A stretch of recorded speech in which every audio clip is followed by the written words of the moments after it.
Sorry, friends. We got that figured out now.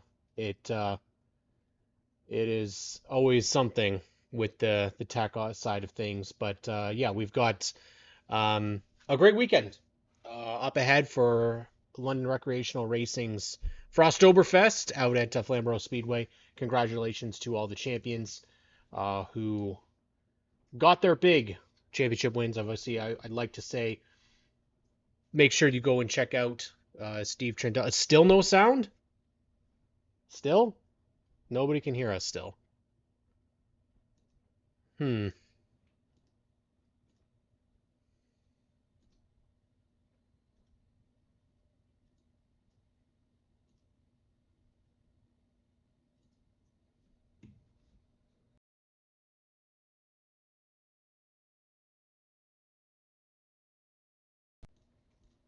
Yes, no. Yes, no. Okay, so I've got people saying yes and I've got people saying no. Okay. So my microphone decided to go to sleep. That sometimes does happen because I had it plugged in. Anyways, now that you guys can hear me, Kevin Smalls here, announcer at Flamboro Speedway. Big weekend coming up for Frosttoberfest. I'm really excited. First time I've ever been able to go to this event. I love Flamboro Speedway. I think the racing's phenomenal there. Um, so we're excited. We're excited to talk about this upcoming weekend. Now he does have some news. I don't really know what it is because he didn't tell me. So we'll definitely be looking forward to that. Then you also have Hudson Nagy, who's coming off of a really good weekend. We don't really know exactly what the situation is. I think he won, but then there was a penalty saying maybe he didn't win. Who knows? Josh Stade, though, is going to be on the show as well, 2025 APC Lane Model Champion Cory Mallister. He put a post out this week that things are going to be changing for him, and Mallister stepping back from being the driver at Two Speed Motorsports, potentially going back behind the scenes. But we're going to hear from him about how things went this year, what his plans are for next year. Obviously, you see Kevin in waiting to come in, so we're going to bring him in shortly. And then 2025 Dayco Superstock champion Lane Zardo is also going to join us. We've got both of the big champions. We're going to try and get some full throttle champions in the future. Unfortunately, they were not able to make it tonight. Dustin Johnston was going to join us and was unable to join due to work commitments, which I mean everybody can understand. That's part of life, unfortunately. That work commitments does get in the way. But we're going to make this United Racing Series and Flamboro show. I mean, we've got some other champions that we want to try and get out. TJ Marshall, want to get him on the show, talk with Canadian Vintage Modifieds. Ryan Kimball from Peterborough, we're going to try and get him on. It's just a matter of trying to work around people's schedules and try and get them when they are available. So we've got this weekend, and then we've got obviously the Autumn Colors Classic. For those that have asked, I'm planning to be at both. Graydon Bunn is actually planning not to be at either of them. He's done for the year. So that's kind of the situation that we've got for those guys. And of course, keep it tuned here to G4S TV tomorrow for Race Rivals Race Chat with Adam Ross, Clinton Jeffrey. I have not heard yet whether there will be live streaming for ACC on Racing America again. I assume that will be some sort of an announcement that will come out in the following 2 weeks. But I've waited long enough. I want to bring this guy on because he's the voice of Flamboro Speedway, somebody I get to listen to thanks to the Track Tune app every week.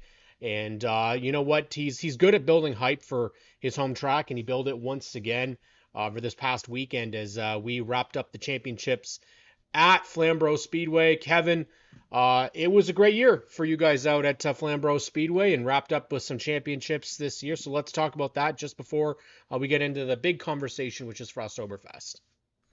Yeah, it was a good year. Hopefully my mic's working. I had to reset it. You're Hopefully it's good. working.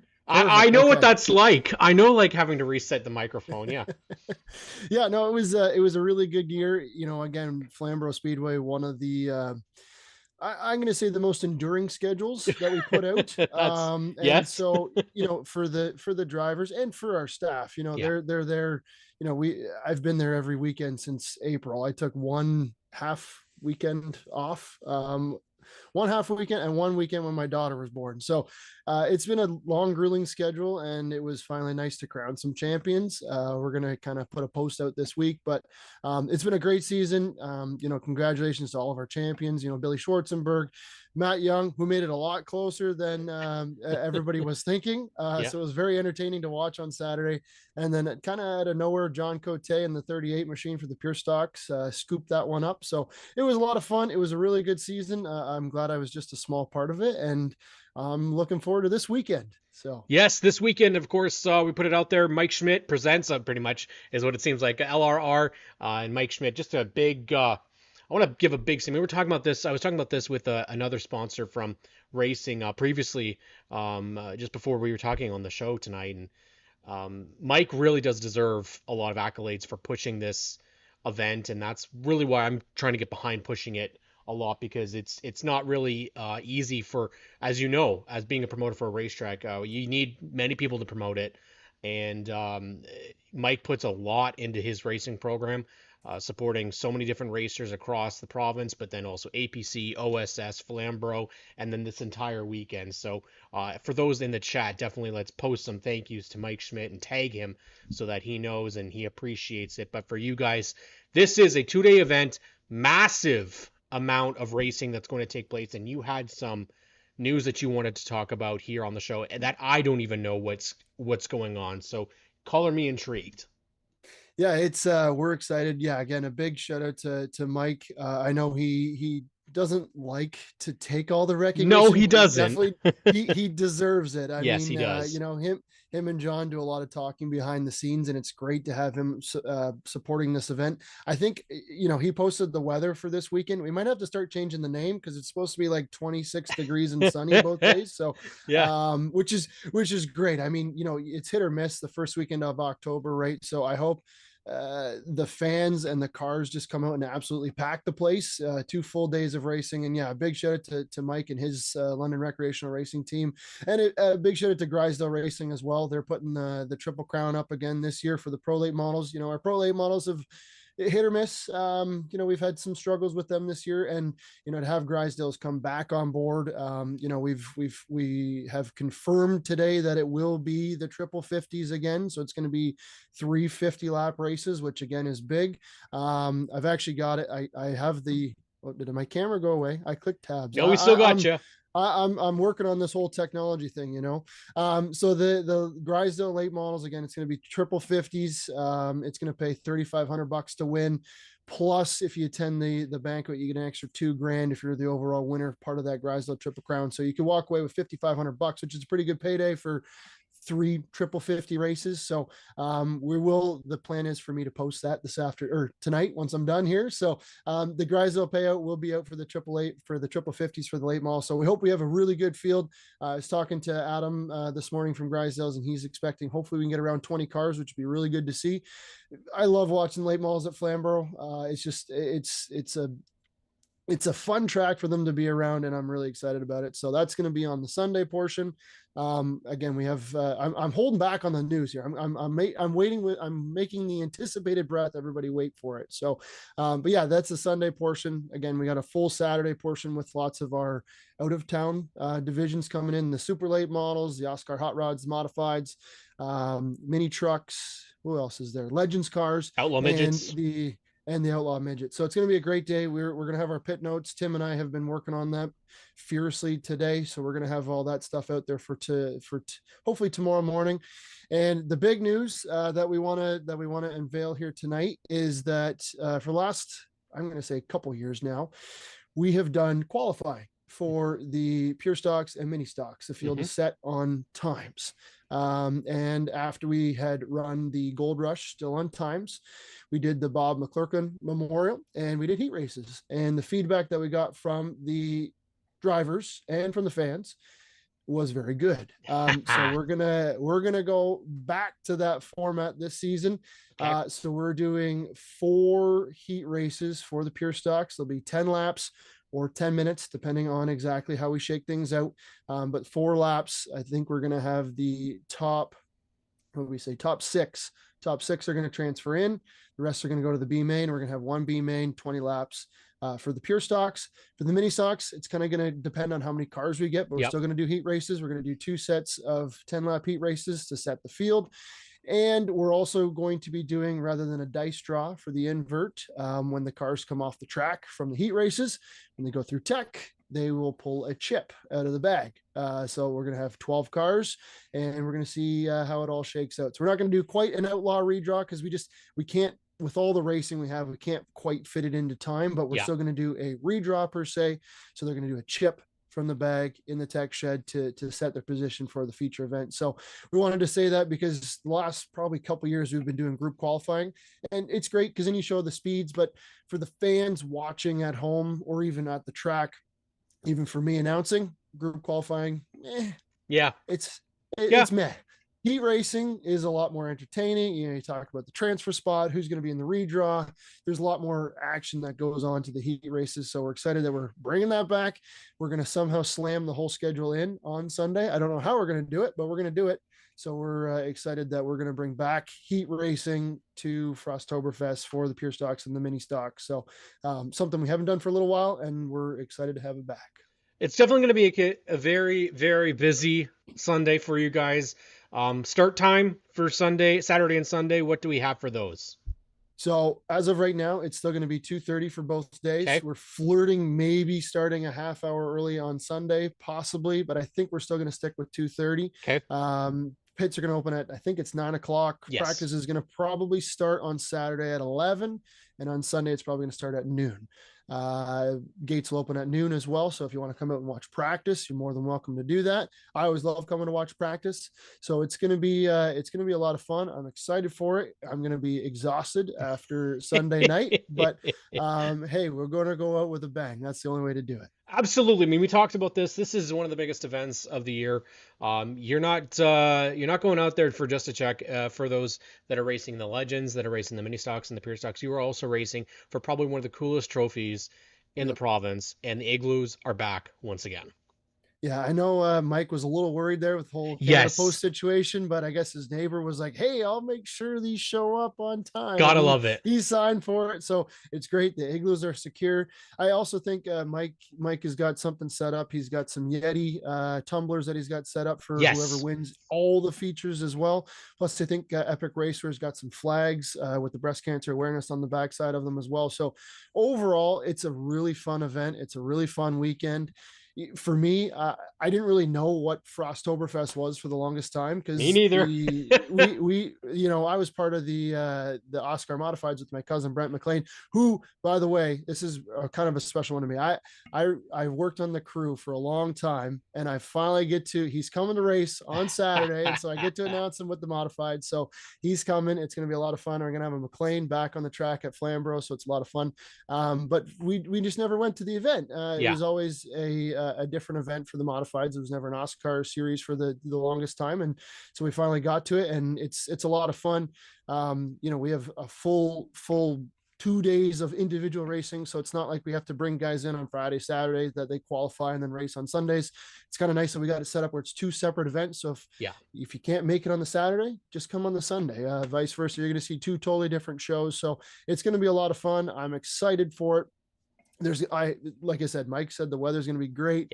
I'm praying for good weather, and I hope the fans absolutely pack the stands because if we do, I can always walk over to the pits afterwards, and John and Frank are just kind of, they get the little tear going on. They don't show too many emotions, but if we pack the place, they really like it. So I'm excited for it. I think there's a lot to be excited about here. Obviously, this is John Morrison was in the chat, and I said, right now, John, I don't think I can sit and watch this. I think I might have to be in the infield. We got to film this, buddy, because heat races, I mean, that's a whole other story. We're talking, I've said it before. I mean, the pure stock racing at Flamboro Speedway is some of my favorite, bar none. And then you add in as well mini stocks. Hoping we can get a couple more guys and gals to come out and make that. You guys had a really good couple of weeks for the mini stocks. Hell, I mean, Kate Wallace came back, finished third this week, right? So anybody can come out and do that with this field. 2:30, as Ashley said, she likes the earlier starts. I agree. That's fantastic. Earlier, hopefully we're not finishing at, midnight or past midnight. We want to get that show in, as much as possible. I hope so. I'm hoping, we might run towards like 9:30, Yeah. but if we can get it done by then, get everybody out. We got lots of racing. Like it's Yes. not something that we can just make it. And if everybody plays nice, it's going to be great. It It will would be be done great. and Yeah. no problem, right? So Yes. I'm hoping for a really, really nice weekend. I'm excited that the heat racing are back because, as an announcer, I want the action and, trying to call group qualifying. It just It's pretty dry. it's hard. Yeah. It's hard. Yeah. And so to call heat racing, I'm going to be tired before we even start the features. So I'm really excited. I really pushed for this one. I kind of had to get John out of his comfort zone a little bit. Yep. But like I said, the drivers, the feedback that we got was really good. So we're going to roll with it. We're going to see how it goes. And well, if it falls flat on its face, you can blame me, but I don't think it will. Our pure stocks have been fantastic. So same with the mini stocks, we've also had tons of entries. I know you guys put up a registration list. I've also thrown one up on the website. So if you want to register, we're going to throw out some official quote unquote entry list coming up this week. Yes. So it's going to be great. So if you want to head over to our website, check out our Facebook page at Flamboro Speedway, fill out the link. If you're coming, fill it out. We'll get you on the sheets. I'm going to do my best to get them out this week. So I'm excited about it. It's going to be a fantastic show. I'm glad you guys are coming because Yeah. it just makes it feel like a big time event when everybody. Oh, it is, up. man. It is. That's the thing. I think we got to remember the people that are putting in the effort deserve it. They deserve for everybody to go out there. And if we both can't make it out there, at least one of us, we want to make sure they're out there. And John and I, John Morrison was going to go, and we were just gonna enjoy it as race fans. But I also really like to work. I really like getting to be in that infield, man. That's a whole different experience, and getting to film the winners, the pure emotion that you see in victory lane, and you guys moving the victory lane to the front stretch. Amazing idea that you guys did. It really has made a big difference there, and let's do it. I mean, based off of what I see right now in the comments, Kevin, you've got all thumbs up for this. Not one person has said this is a bad move. So Well, this is great. It's great to see. If it is, like I said, you can come talk to me on Saturday or Sunday, and we'll talk it out. We'll do what we can. But I'm excited for it. I think it's going to be a good change. I think it's going to be a good change. The fast cars are still probably going to end up towards the front anyways, but it'll just be a little bit more excitement, and that's what we want to build, and we're going to make it happen. As long as everybody plays nice, it's going to roll off great. We're excited for it. As we saw this past weekend at Delaware Speedway, it doesn't matter if you are in first place. That doesn't mean you're going to finish in first place. So there's a lot of potentials for things to change. Kevin, I'm excited. We're going to be out there. We're going to have a great time. We've got a lot of people in the comments that are very happy about this. Gary Collins even asking if you need help. So there you go, buddy. We'll be out there probably Sunday, which is where this is all going to be happening. But don't forget about Saturday, everybody. Of course, you've got the big events from Outlaw Midgets. They're still fighting for a championship this year. That is still an active title. Legends going to be out there as well. I believe mostly right now is what we're seeing is on the entries that I've acquired. Mostly people from the Great Lakes Legends series. Not seeing many from the Ontario. But we'll try and connect, Kevin, and we'll try and get some more names posted out there. Try and build as much as we can. But Kevin Small, rest up, rest that voice, get some sleep because we're going racing this weekend, buddy, and it's going to be a lot of fun. Yeah, it's going to be a ton of fun. I hope everybody comes on out, fans, drivers, social media influencers, whoever wants to come on out, come on out. It's going to be a great day. Two full days of racing. I'm going to need an Advil probably on Sunday night, but we're going to have a lot of fun doing it. It's going to be a great time. So big news, Paddle Power has announced right here in the chat they will be there all weekend. Oh, yes. So Ingrid and Clark, again, there's somebody else that deserves their accolades. Definitely put it out there in the chat, guys. Thank Paddle Power because they do amazing work for our racing, and I got to catch up on all the Delaware races because of them. So this is awesome to see. We're going to be heading out to Flamboro Speedway. Kevin Small, thank you so much for joining me, bud. Awesome. Thanks, guys. Appreciate it. That is Kevin Small from Flamboro Speedway. He's going to be out there busy all weekend long. Coming off of this past weekend, we've got Hudson Nagy. Now, Hudson was finding himself in a really nice position, got himself into the lead, and then we don't really know what happened. Is he the winner? Is he not the winner? I'm not sure what's going on with this. Hudson, 2 potentially Great Canadian 300 weekends in a row for a victory, or what exactly has happened? Yes, we're 2 for 2 now. Two for Um, two. Unbelievable. yes, we ended up finishing the race in second, and Hmm. around midnight, I got a handshake and told that I was the winner of the race. There you go. That's as good as it can be. And 2 years in a row you've done this, and frankly, coming off of winning the final race for the Super Stocks of for the Delaware Weekly Racing as well. Uh, what was the what was it? What happened? Why had you all of a sudden things just kind of clicked for you? You were been close all year, and it seemed like something would have happened. And I know there's a couple of accidents you got involved in. What was the real story for you guys to make it back to victory lane in these last couple of weeks?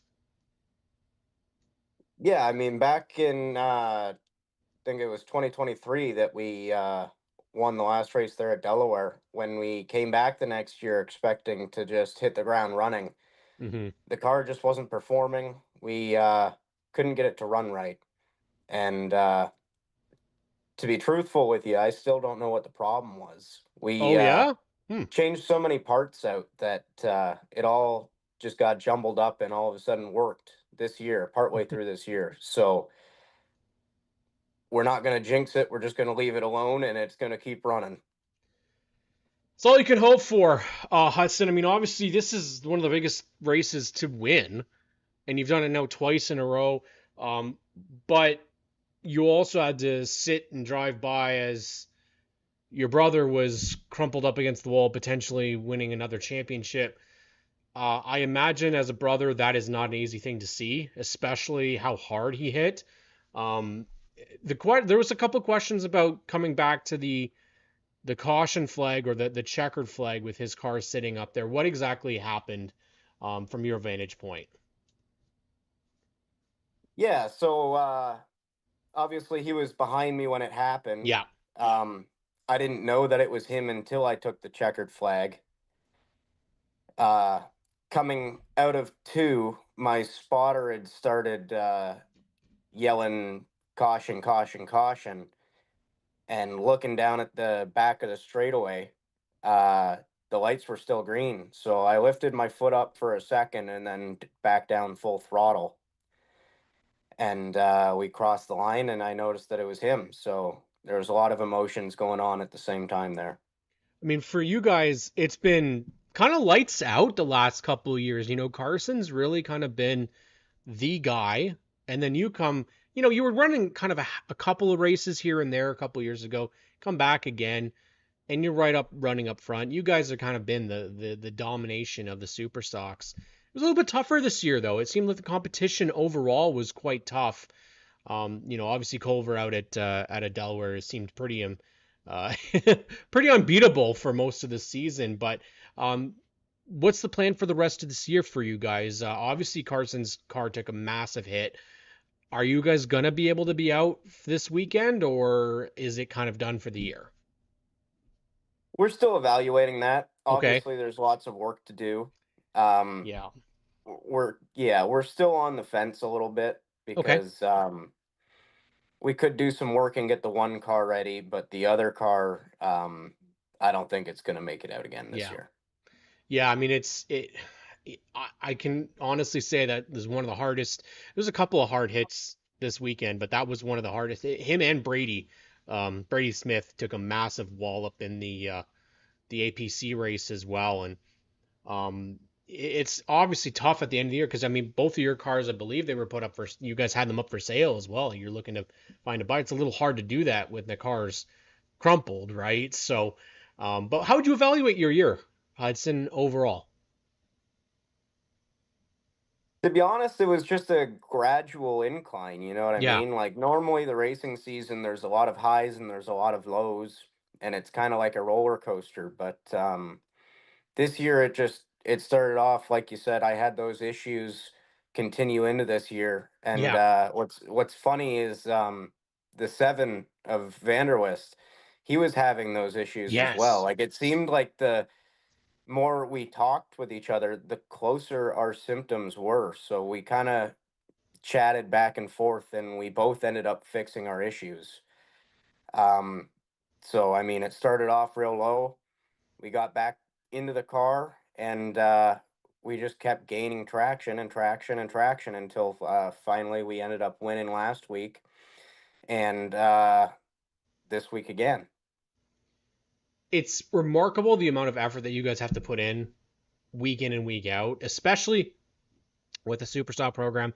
For a couple of years, it was looking a little bit lower in the counts, and actually, you did this year really solid at Delaware Speedway. And then, as far as we know, you've got more coming in for next year.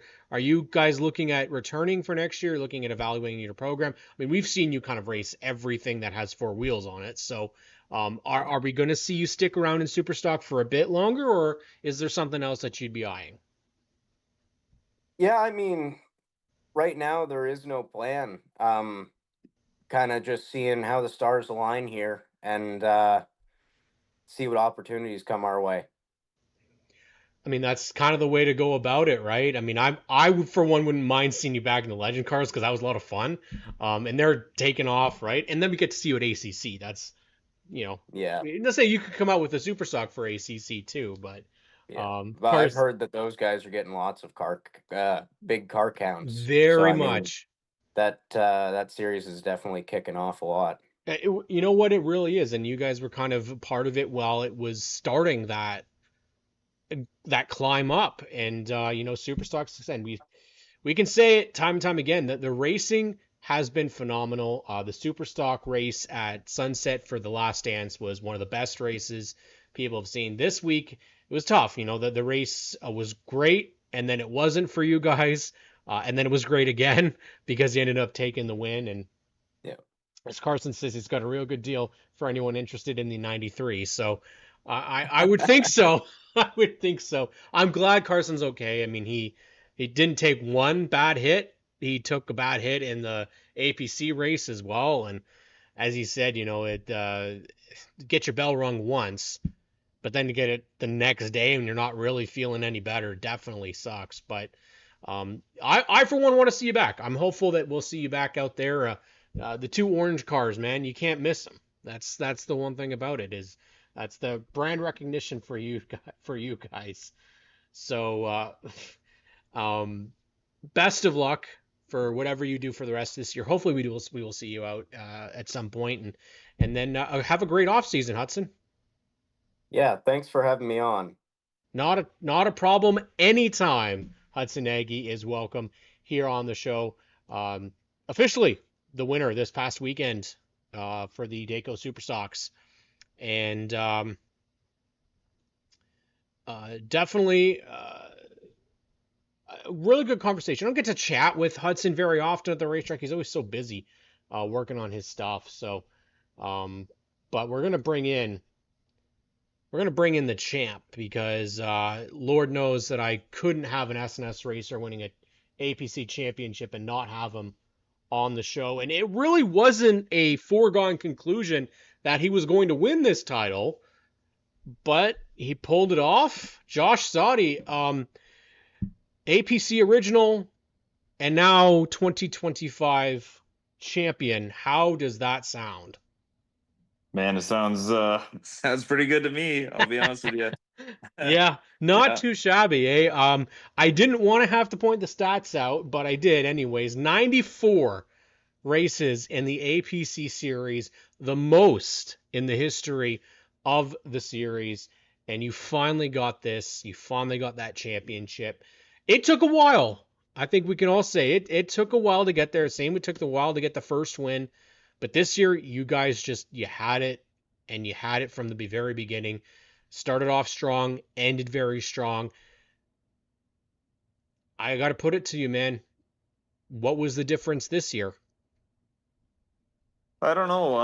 Honestly, Cam, I think my team. Yeah. I mean, obviously every race car driver is going to say that, but we just had we had a great attitude. We had a lot of fun. We just every weekend was it was great working on the car from the start of the week to the race weekend. Everyone was having a good time. Things were clicking, and sometimes you have years like that. And man, it's been a long road. Obviously, you want to win every race, you want to win every championship that you can. And we've raced a lot of great racers along all these years with APC and other stuff that we've done as well, like Nashville last Yep. year a couple times, and just trying to get as much seat time as we can and have some fun and win some races. It almost feels like there was a maturity process in yourself and the team as well coming into this, a couple of years being, I would say, mediocre. I mean, you weren't at the top of the heap. But when I look at the standings here, who you beat: Kyle Steckley, Dale Shaw, Sean Chenoweth, Connor Pritico, Jake Sheridan, Ray Morneau, Joe Lawrence. You've got 3, 4 champions right in that mix right there. And Jake, in all honesty, probably, if you had some bad luck, he could have snuck that championship after all the bad luck that they had in that race, and him find all the way back up. 6 points was that difference. That's it. Big wreck happened so early in that race, and people don't seem to remember that it was really close to you as well, because this happened right in front of the leaders. How'd you miss it? Yeah, I mean, I gotta dedicate that to my spotter, Joe Chisholm. I mean, he did a great job on the radio. I can't say that for Kyle. It looks like to me when I look back on the video, I don't know if Kyle actually knew that they were wrecking on the front stretch. Just the way he came off the corner, Mm-hmm. it looked like DJ got woed up, and it looked like Kyle didn't. And then, Lady Luck was on our side that night. I had everything was clicking for us. We just ran a smart, clean race, and we did exactly what we needed to do: stay out of trouble and run 300 laps. And, I've had my fair share of bad luck along my racing career. I've blown motors, I've wrecked cars, and, 2025 just seemed to be the year for us. It didn't seem like we could do much wrong, and I'm okay with it. I've had my fair share of bad luck along the way. And sometimes in racing, it just doesn't go the way that you want it to. And for once, it finally went the way that we wanted it to. It's very true. I mean, if you look at the stat lines, it doesn't go out and say a domination of the year. You don't go out there and win 7 times or pull like a Steckley stat where he goes out and wins every race. You had to do this with 1 win. And when I see something like that, it goes consistency. You had the most consistent season. That's how that works. That's how points championships are won, not with some stupid playoff system that they use in NASCAR. This is truly one of the most competitive divisions in all of Ontario, maybe even all of Canada. Do you find the competition is getting tougher each year rather than letting up? I feel like the competition's always been the same. A couple years ago we had JR in the Yep. mix and Brandon Watson and Kyle obviously and Jake Sheridan and Joe Lawrence and all the names that you said, Connor Pritigo, Ray Morneau, like everyone in the series, Shea Gemmell. I mean, all these guys are on their A game, and that's why I think when you watch APC and you see guys battling 3 wide and 2 wide side by side for 20 laps or 6th place. I mean, every single position means everything to everyone. And yeah, it's just been, it was a consistent year for us. We had 2 runs that stand out in my mind, I'll be honest with you, that I think helped us. We pushed the rad out of the first Sauble race. We had a pinhole in the rad, and we had water temp of 250 for like 80 laps. And I kept radioing to the guys, and they're like, "No, we can't afford not to come off and whatnot." And the motor got hot, and we stuck out a top 5 finish in that race. That sticks out in my mind. That was one we're not sure: are we going to lose a motor? Are we going to lose a car? We had a slow leak in the rad the whole race, and not very good water temp. And we diversified, and we took a chance and said, you know what, we don't care if we blow the motor up because we're in the championship hunt, we're leading the points, we can't afford to pull off and inspect this. We need to keep the track position. We were down in power. We had water spraying on the front tires. The car was not handling it at all, but we ended up salvaging a top 5 finish out of that one. First Delaware race, we missed it completely. We just missed the setup. We had an adjustment that just went wrong on us. We thought that we did a left rear spring shock change, and we thought it was set up for the car, and turns out it was actually set up for our other car. We lost power steering in that race, and we still, same thing, managed to salvage a top 5 out of that. And the team stayed positive both days. And I mean, those 2 runs really stick out in my mind, and are a huge recap. Like, yeah, we didn't get the win, we didn't get a podium, but we stayed in the hunt because of those 2 scenarios and sticking it out. And ultimately, every point counts. And at the end of this past weekend, it mattered the most, and we ended up being on top. I mean, when I look at the stat list, this is the thing that I love. I love looking at these types of things, and maybe that other people don't find them as fascinating. But for me, when I look at this, only driver in the entire series this year with the top 5 in every single race, and a top 10 in every single race. Unheard of. Obviously, you had won every single race because you got top 5s in every race. The next best is Jake Sheridan at 6. So consistency and aiming, just like you said, we might not be able to win, but if we aim for those top 5s, that does enough. It puts at that cushion that if people have bad weekends, which is what we've seen, it puts you at a better advantage in a situation like this where it comes down to that final race. You're sitting down there and there's the caution flying with 65 laps to go. What are you feeling in that moment? Man, I feel like it's more than 65 laps to go. It's been 3 weeks to go. I mean, from the moment that we left Sunset with only 4 points on Kyle and 10 points on Jake, or 8 points, whatever it ended Yeah. up being, it was anyone's race, really. And I mean, that's why you've seen the 22 fight as hard as they did. I mean, if Jake and I got knocked out of that race in the next 20 laps and had a DNF, Kyle could have clinched it, maybe over Shea. I mean, there's so many variables and scenarios that run through your head, and man, they'll make you sick to your stomach. Points racing is the absolute worst. Like, honestly, especially when you're the leader, you have every scenario, and on top of it, you got your friends and your family like, oh, you just do you. You just go out and do Yeah. you. It's so hard. You want this so bad, Cam. You want this so bad for the people that dedicate their volunteer time to this week in and week out, your family, your sponsors. You want every single sacrifice that I've made in my racing career. You want to be able to say that, hey, we did this. You know, I can look back on my career. If I'm done next year, I can look back and say I traveled all of Ontario and I won the championship against all those names that you just said, right? Yeah. And if I die tomorrow, my name's on that trophy and it ain't coming off until whenever. So it's been a roller coaster of emotions. Probably fans wouldn't notice or see that, but you know, when you're doing your daily, you know, going to work and you're driving down the road and the music's playing, that's literally all I thought about for the last 2 3 weeks, or all season, really. Yeah. It's a lot of pressure being the points leader. You do not run your car the same way that you would. Um, like if it was an invitational event, you're going to win the race. Yeah. You're running hard. You're not afraid to move a guy.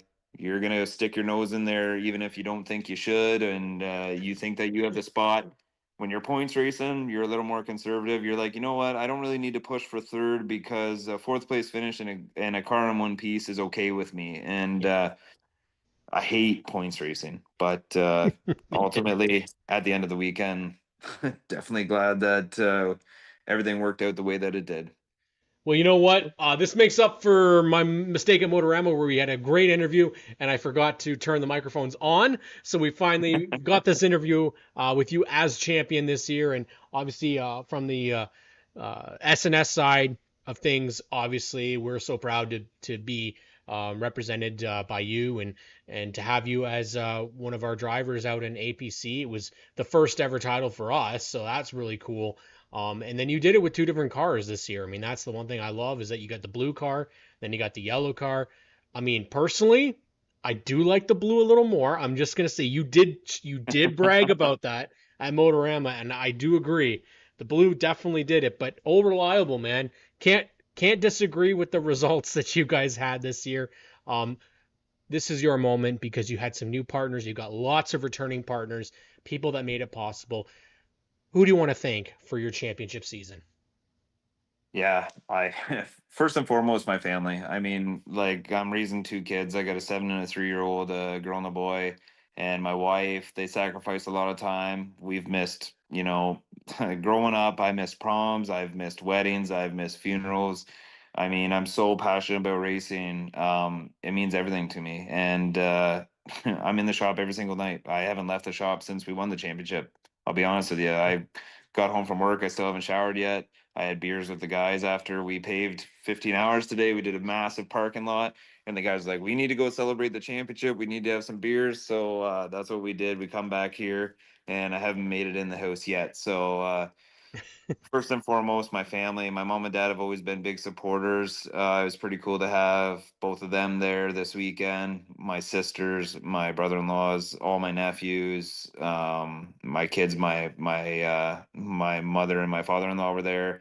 All my sponsors, Canada Flat Roof Systems, Canada Clean Fuels, Piccoli Construction, Nickel Insurance, Vinny's Masonry, Bumstead Financial, MEI Paving, APC Auto Parts, Ryan Enright Cooperators, Farrier Contracting, Stickers and Scuffs, um, everyone that's a part of this team, Langland Farms, Tire Master, Teeswater Concrete, JBM Electrical. Man, it takes a massive amount of people and support and dedication to ultimately have this opportunity. And just, I went into the weekend and I was like, I might not ever have a chance Yeah. to be running for a championship in APC. You just Yeah. never know. And ultimately, I'm super glad how it worked out. Very, very happy, very pleased, and I'm kind of lost for words. Honestly, it's pretty surreal. Well, we don't want to take any much more of your time because we know you got to get showered and we'll get some rest. Josh Stade, congratulations. Are we going to see you back out for Frosttoberfest or ACC, or are we going to put a cap on this year's racing events? Honestly, I don't even know. I haven't. I see. I am a racer by heart. I see that, but then part of me is like, you know what? It's time to relax, take a break. It's been stressful as hell the last month and a half. We were Put hoping to Johnny go in the down. car then. I know, right? um, we were hoping to go down south and do some stuff. I was kind of looking at North Wilkesboro in a couple of weeks. I don't think it's going to happen just because of the way the banquet's going to Mhm. work with ABC and some other sponsor obligations that we have to do. But looking at some stuff across the border. Maybe we'll make something happen before the new year. Not sure yet, but yeah, just riding this high. Not sure about Frosttoberfest. I love supporting Caselli and London Rec and Mike and everything that they do down at Flamboro. But it's been a roller coaster of emotions, but a lot of stress. It's been a lot of work and dedication. But I might just need a breather here. Fair enough. Josh Stade, your 2025 APC Late Model Champion. Thank you so much for joining me tonight, buddy. Yeah, thanks for having me, pal. That is your champion for 2025. We're going to go straight into our next guest, who's going through a little bit of a change as well. It might not be a 2025 championship in the APC Late Model Series, but he is the owner of the championship winning team in the Ontario Sportsman Series. Cory Mallister is back on the show repping NTN Bearings with that beautiful shirt that he's got on right there. Cory, how are things going for you? How did your APC season go? Good. It was definitely a learning curve coming out of a big spring car and going into a bump spring car. As a driver and for the team, for all of us, it was a big learning curve. We built a really good notebook. I think we made strides forward all year. But definitely talk about jumping into the deep end of the pool. That's an understatement. Well, and you know what people have to remember as well. You also are coming back from a pretty severe injury last year. Midway through the season, you had Connor James come in and step in for you. You guys co-won the championship in the OSS series, and then you jump straight into full season in APC. Comparable to those two cars, APC obviously a late model, OSS way different of a race car. The adjustment period for you, was it much? Did you ever get adjusted fully to APC, or would you need a bit more time? I'm not sure. Like I jumped back in a big spring car at the last dance in the hot rod, and I'll tell you, I felt a lot more comfortable. My team worked really, really hard, and I can't say the car was bad. It was a great car. McCall Racing put us in a good piece every week, It's just when the field's that tight, when the field's that tight, you can't miss anything. And I think my big thing was the driver experience this year. It held us back a bit, but there's only one way to get experience out as well. So. Well, you have posted that you're going to be taking a bit of a different step for next year. Obviously, you've got a huge business with Two Speed Motorsports that is really taken off. A proud partner of our podcast, proud partner of so many great racing initiatives, including just recently the Two Speed Nationals once again.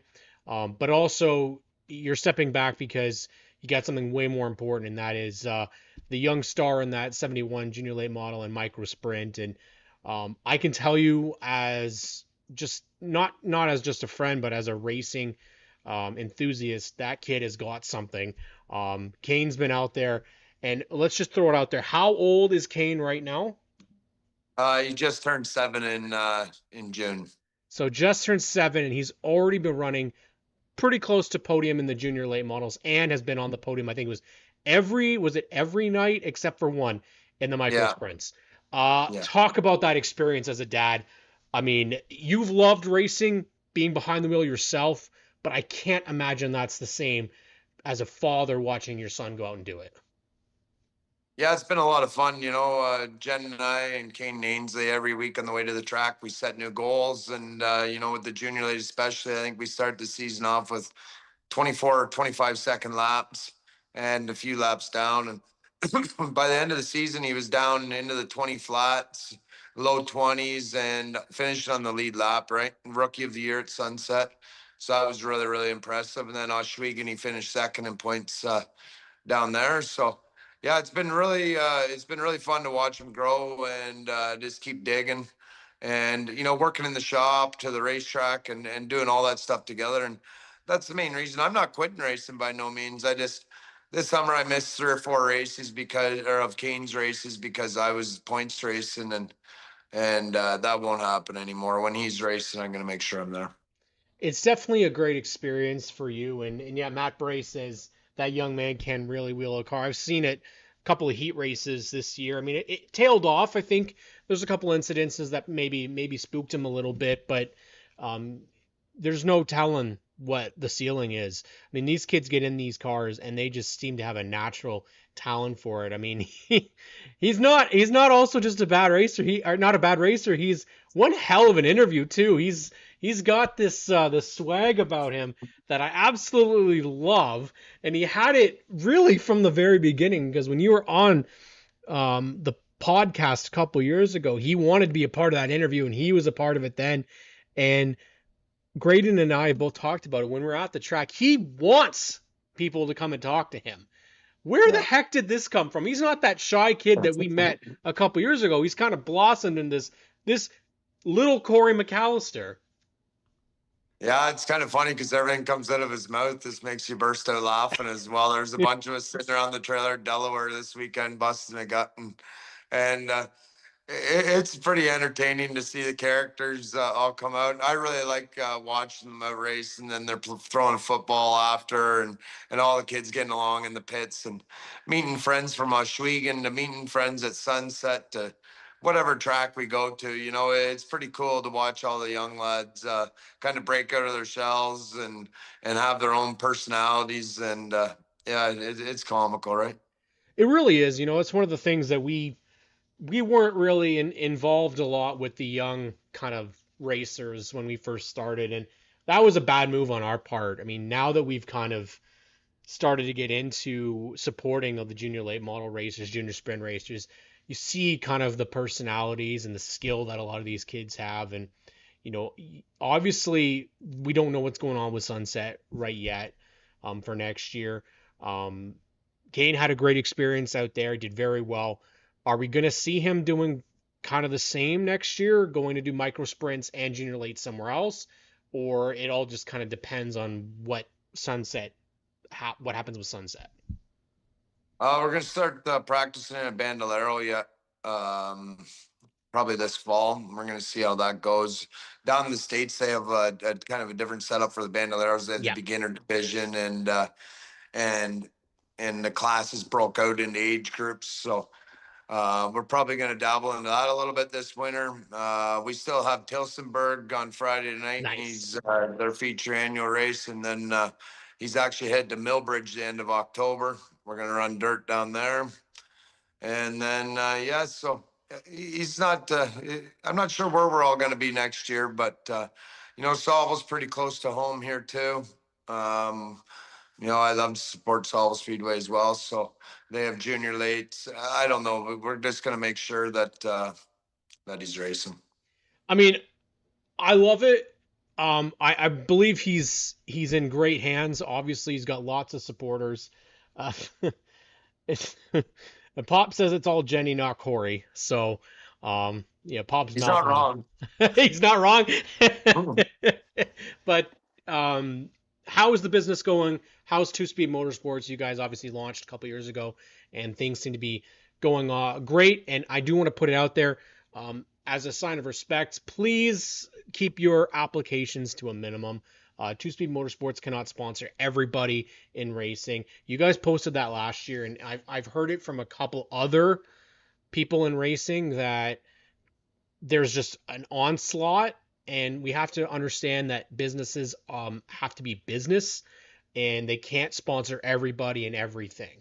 So I'm just going to throw that out there for everybody that might want to toss some sponsorship proposals your way. But how is the business going? Obviously, you guys keep going out with products. You're partnering, getting bigger and bigger, and they're everywhere. I mean, every track I'm seeing jack stands. I saw a pit cart, actually. I finally got to see a pit cart at the tire cart. It was, I believe, it was one of the hot rod teams at Sunset that was using one.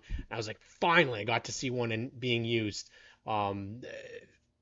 How have things been for Two Speed as a whole? Really good. Yeah. We're Good. still working on new products. Always, I think you got to constantly grow and, in the R&D in the background and things like that. But, we've done really, really well. I know we're really going to shoot for the dirt side of things next year, getting our products over there. I think there's a big market there as well. And, a lot going on in the background with development drivers and, house cars. And now, we're in the time of year where all of our stuff gets tore right back down to a bare chassis and has gone through step by step all the way back up. So the shop's really busy. We actually took this week just to organize and get our feet back underneath of us. So you need that once a year, just clean the shop and get everything reorganized. But no, overall, it's been really, really, really good. We partnered with a few great companies, and overall, it's been good. Cory, you know what? I, for one, think that we need to see you at Oshwegan in a Thunderstock race once again, because that looked hella fun. And I, for one, I've gotten used to racing, watching the dirt a lot more. You definitely made it a lot more exciting because it's somebody that I actually know that was going out there. Hopefully we'll get to see you in a Thunderstock. And will we see you out for Frosttoberfest and for ACC this year? I'm actually really tied up this weekend, so this is going to be my first Frosttoberfest that I'm going to miss in probably 5 or 6 years. But ACC, we're up in the air right now. I wouldn't be surprised if you see a hot rod down there. Awesome. But we're going to try. We're definitely camping one way or another there. So let's see if we're going to take a car or not. Oh, well, we look forward to it. I look forward to seeing you at ACC. Cory, thank you so much for joining me tonight, and we'll see you then. Right on. Thanks a lot. All right, that's our good friend Cory Mallister, who is taking some different roads for next year, and somebody who isn't, who's still going to be busy out there because he's still busy winning championships. In 2025 is your 2025 Dayco Superstock champion, Lane Zardo, back on the show. Lane, it really didn't seem like that was going to be the case, and then it was. Obviously, really, really tough hit for Carson Nagy, was your good buddy, and I imagine definitely not the way that you would want to see the championship come down to. But you ended up winning the championship for the first time since the inception in 2021. How does it feel, buddy? Yeah, it's first of all, can you hear me okay? Yeah, we got you, bud. Perfect, my man. You're looking good on the other side of the camera. Look Thank at you. Yeah. Kind of took a little bit to really process the emotions and kind of process exactly how I was feeling about it. Um, I was joking with Carson, like I want somebody to go up there and knock his toe out, and that way he'd fall back and I could kind of race with him for it. But yeah, we just kind of we had a good practice and kind of fell off a little bit for qualifying. We adjusted one way and the track went the other way, and then kind of same thing happened in the feature, and we found ourselves battling upper mid pack. But there's a lot of tough competition out there, and I just kept on seeing the laps tick off, and Carson staying up there, and opportunity to I was hoping something small would happen to him where he would just fall back to me, and then I think every race car driver would know what I'm saying, where you would think about something like that happening to your competitor, and then you immediately in your head you're like, no, like that's horrible. That's because it is horrible. Yeah. And when I saw it happen with Carson, my immediate reaction was just lifting off the gas and being like, holy shit, I hope he's okay. Like I think I was the actual first car to see him hit the wall. Yeah. Whatever cars were ahead of me already passed as he got into the wall. So I was the first car to actually like physically see it, and it was gut wrenching because like at that initial point, I'm not thinking about my competition for the championship. I'm thinking about my buddy Carson. Yeah. And so I like obviously glad to hear it was okay. But he had a tough weekend too. So Yeah. Yeah, I it mean, was a pretty tough. yeah, so processing the emotions kind of took a little bit. Like I've also said to a few people, like, yeah, I've lost a few championships in a similar way. Yep. And you always think if you win one in a style like that, it'll make up for it. And realistically, you just feel like you get I still feel like I've been screwed out of 3 championships, and I almost didn't quite deserve this one. But a lot of people are on my back saying like, no, and they're right. Like, we did deserve it. It came down to the whole year, because if that happened in the first race, then you wouldn't be thinking about it on the last race, and blah blah blah. Yep. But no, first and foremost, just obviously want to make sure Carson was okay and he was in good spirit about it. Me and him were texting each other. He owes me a bottle of Weisers, and yeah, now we're just ready to, me and my Best of Forest Products team, where we're ready to keep on working hard and then go to Flamboro this week, try to win our. We won the championship at Flamboro, so we're going to try to win their playoff series and then go to ACC. Well, I mean, I'm all for that because then I get to see it race twice. Obviously, that's great to see. I have to talk about the Last Dance because I haven't gotten the chance to see straight stocks before. You got to race your grandpa's car, and there's a great story behind that car coming out. Because for those that don't even know, it wasn't even close to coming out, and then it was, and you guys won both of them. I will say right now, I definitely want to see more street stocks because holy shit was that fun racing. I couldn't believe how much I enjoyed that. It was like racing of old, man. It felt like it belonged, and I really hope we get to see more. How was that whole experience? And let's talk about kind of how that car came out and raced. Yeah, so first of all, that it actually wasn't my grandfather's car. What okay. it was is, so my stepfather, Steve Perry, my mom's boyfriend, Steve Perry, I used to race. Me and my brother used to race Thunder Car against him way back when, before I had knee and back problems when I was just a young little lad. But just wait, buddy, just wait. yeah. Fast forward a few years, Brandon McFerrin drove that car for my stepfather on the dirt at Oshwegan. That car got a little bit too outdated to run what evolved into super stock, so it ran Thunder stocks on Oshwegan. And then when my grandfather ran the hot rod, there was one race where like the Oscar hot rod's going to the dirt. Yeah, and, right. Yeah, my I don't think this before anybody quotes me on this, but my grandfather was always like, "Oh, dirt for growing potatoes. You can't race on that shit." Blah blah blah blah. So my grandfather wasn't a dirt guy. He didn't want to bring our car on the dirt. He didn't want to bring the mud back home with us. It just was not his style. So my stepdad's like, "Hey," like they had a very good relationship for how the economics of it was. My mother's boyfriend and my dad's father had a very, very good relationship. But so crazy yeah, how so he that said, is.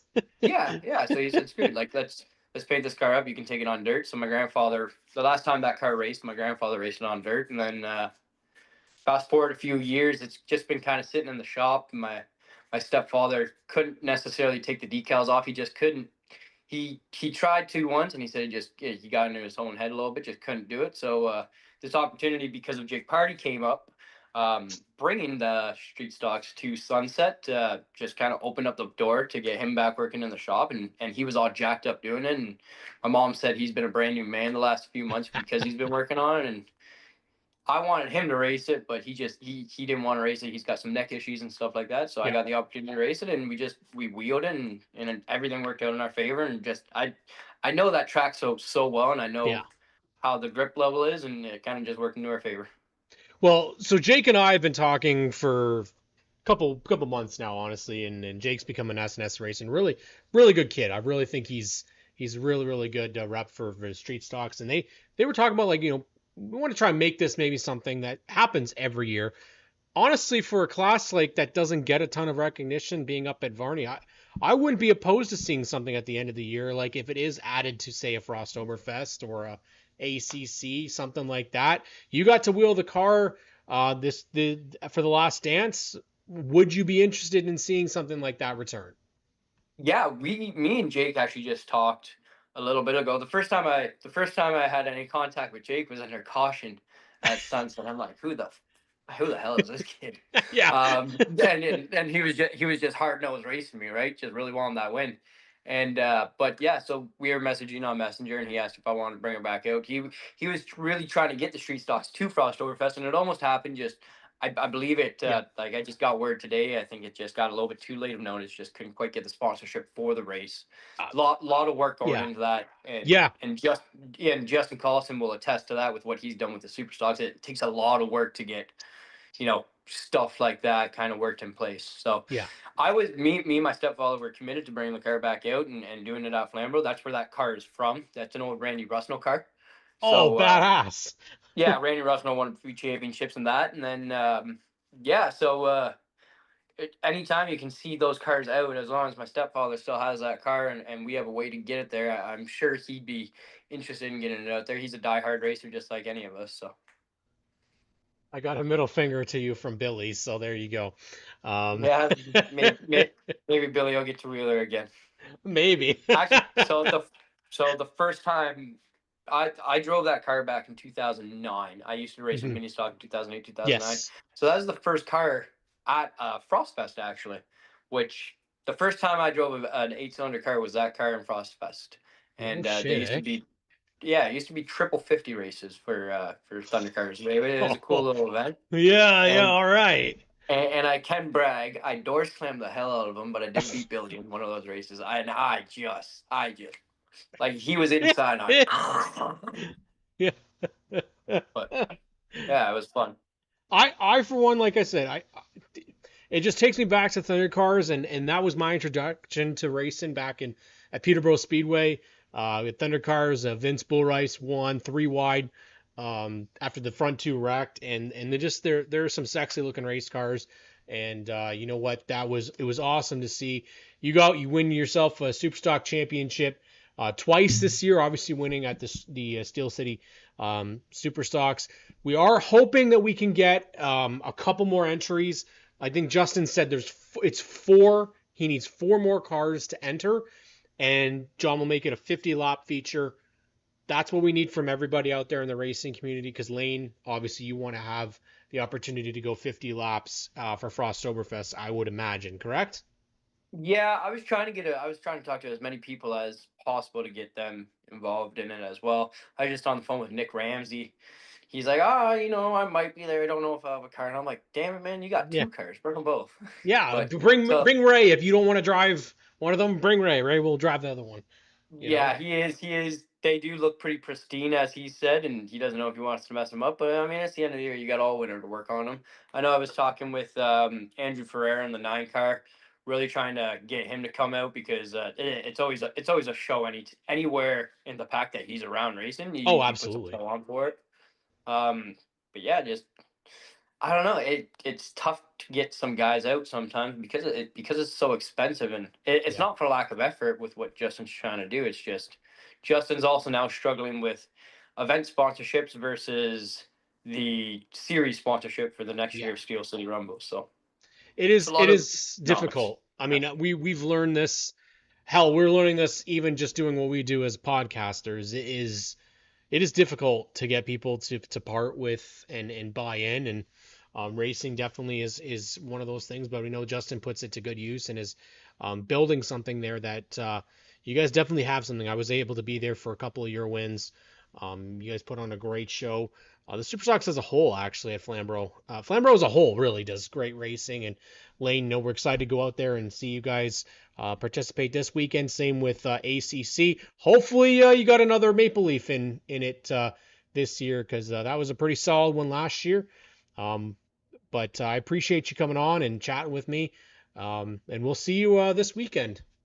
Yeah, I will say the really quickly, the one thing Yeah. that sucks about thinking about ACC is Peterborough Speedway is pretty much Carson, like the Speedway of Carson Nagy. Like he just kills it there every single year. He makes Yeah. every single one of us look stupid, and it does suck knowing that I can't I can't go there to try to beat him at Peterborough, which is his best track, as well as try to battle with him at Flamborough. So, heart goes out to him and his team. Yeah. Obviously his brother winning might make that feel a little bit better. Congrats to Hudson Nagy for that. But yeah, just like I said, thank you for having me on. Thank you to all my supporters, and hopefully I win something else and I get to talk to you soon. Oh, absolutely. You're always got an open invite. And we got John Somerville says Abrams Towing will get your street stock to Flamborough, but unfortunately they're not on the cards. So, maybe we can get Justin to say, hey, we'll take any street stocks and add them with the super stocks. It might be a little tough sell there. But thank you, John. That's a great thing, and that's what doing shows like this can do, right? Rick McCall says, let's support John at Flamborough this weekend. Absolutely. I definitely think that we've got something here, and Kevin Small, as we talked about to start the show, has done a phenomenal job. Mike Schmidt. Did you just say Rick McCall? Rick McCall says right here, let's support John at Flamborough this weekend. My man, he was my crew chief this weekend. That guy works so goddamn hard at this sport, even though he's a Yankee. The fact that we allow him across our border is pretty good. I was going to say, I figured about to say he was a Yankee supporter. I was like, we can't have that. Can't have that when our Jays finally do something after all these years. No, honestly, Lane, I look forward to it. You know that you always have a spot on the show for here or for SNS, actually, now that we're back on Friday nights. So enjoy it, and we'll see you out at the racetrack, buddy. Yeah, man. Cheers. Thank you very much. That is Lane Zardo, our good friend, who's going for another win. And you know what? I appreciate each and every one of you guys. I had a great count of people, great amount of people tuning in this weekend and tonight. I really appreciate you guys. Make sure you guys show the support to GeForce TV. Tomorrow, Race Rivals Race Chat. Admiral Osklin Jeffrey will be back. And then, of course, subscribe to the channel. We are literally only 100 subscribers away from 21,000 subscribers on GeForce TV. And then I want to throw one more out there and say, please subscribe or please like our Facebook page as well. When you do that, you will get the ability to, you can turn the bell, get notified of all live broadcasts, but everything that we do GeForce wise, you can get through Facebook as well. We're sitting at 8,500 followers. Let's try and get that to at least 10,000. Let's try and get there. We can do it, but I appreciate all of our guests tonight. Thank you all so much for joining me. We will catch you next week following Frosttoberfest next Monday here on ONTrack Weekly, only on GeForce TV. Thank you so much, everybody. Have a great week.